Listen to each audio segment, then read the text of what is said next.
Study Session 6, Drugs and Awareness. Introduction. This study session discusses the relationship between some drugs and brain functioning. Millions of people use drugs to change their level of awareness, mood, and feelings. In many situations, these drugs are not prescribed by a qualified medical practitioner. That is, self-medicated, self-procured, and self-administered.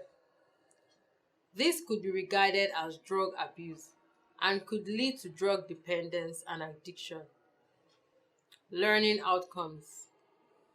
At the end of this study session, you should be able to 1.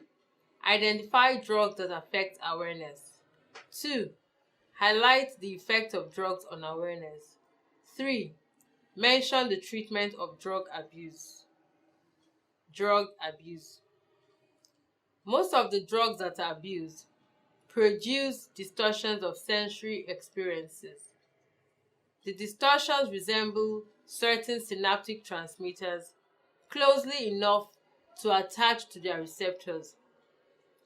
Depressants such as alcohol, heroin, or morphine depress the activity of the central nervous system and results in feelings of relaxation, apathy, and decreased attention. Stimulants such as marijuana produce visions of imaginary perceptions by acting on chemicals in the brain. Hallucination is a condition where an individual perceives something which is not a true perception nor actually as a result of stimulation of the sense organ. High doses of marijuana sometimes produce hallucinations. Related terminologies to drug abuse. Psychotropic substances. These are drugs that affect mental experiences or behavior. They are also called psychoactive substances. Substance or drug abuse. This means non-medical use of substances or drugs, including both drugs that have and those that do not have generally accepted medical value. Drug abuse could also be defined as the consumption of a drug apart from medical need or in unnecessary quantities. Its nature and significance may be considered from 2 points of view. One relates to the interaction between the drug and the individual, the other to the interaction between the drug abuser and society. Tolerance.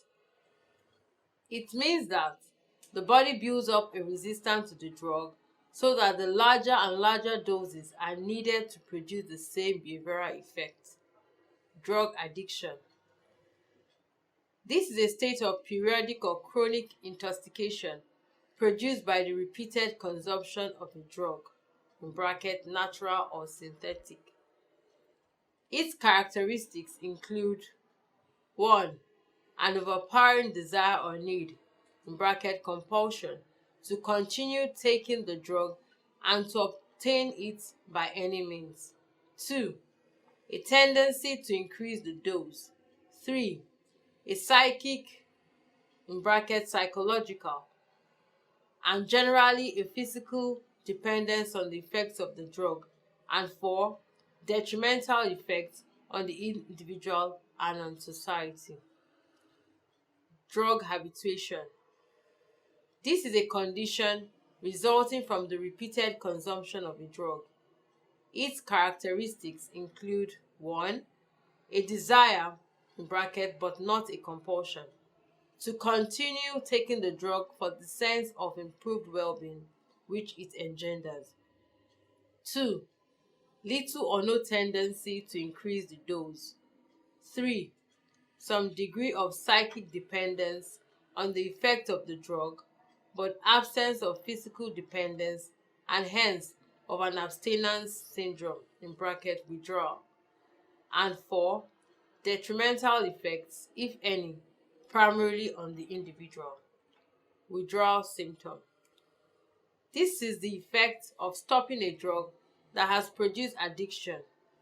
A chronic smoker who stops smoking will probably suffer headaches and feel irritable. Depending on the drug, withdrawal symptoms may include nausea, body pains, and delusions.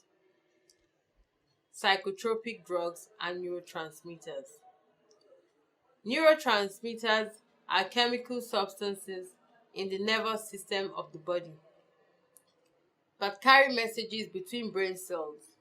Some stimulants, such as amphetamines and cocaine, increase the amount of neurotransmitters. These increase results in more messages, more stimulation, and feelings of arousal and alertness. Some depressants, such as heroin and morphine, replace the naturally occurring neurotransmitters with an enormous amount of similar acting chemicals. The result of this dramatic chemical replacement is to inhibit functioning of the brain cells that produce relaxation and apathy.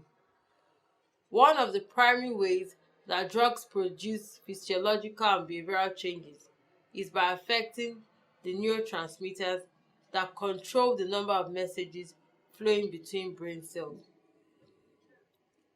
Depressants. An example of depressants is alcohol. Alcohol is broken down by the liver at the rate of 1 per hour. A person with a blood alcohol level, BAL in brackets, of 0.1% is considered legally drunk, but may not misbehave. Once the BAL rises to about 0.4%, the individual will become less inhibited, more relaxed, and talkative. If the BAL continues to rise, coordination will be lost. The person will begin to talk loudly and feel intoxicated. Alcohol is thought to affect various chemicals that regulate the functioning of the brain. Loomis, 1982. The net result is that alcohol is a depressant and it acts to depress the central nervous system. People have the feeling of being more relaxed, talkative, or social after several drinks because alcohol is inhibiting brain cells, not stimulating them. Prolonged and heavy drinking may destroy brain cells. Stimulants. The major reason for the popularity of cocaine, which is often snorted through the nose, is the ability to produce bursts of energy, arousal, and alertness. Users tend to feel euphoric, self-confident, and certain that they are thinking more clearly.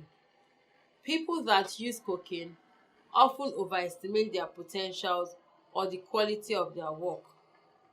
The main difference between cocaine and amphetamine is that cocaine is short-acting, in bracket 10 to 30 minutes, while the effect of amphetamine may last for several hours. Caffeine is far less powerful than cocaine. It is a stimulant that affects the autonomic nervous system and produces symptoms as increased heart rate and a mild feeling of alertness and arousal. Drinking 5 to 6 cups of caffeine a day may cause sleeplessness, depression, and heart problems. Nicotine, which is present in tobacco, is a mild stimulant. It increases heart rate to be 8 to 10 times faster than non-smokers.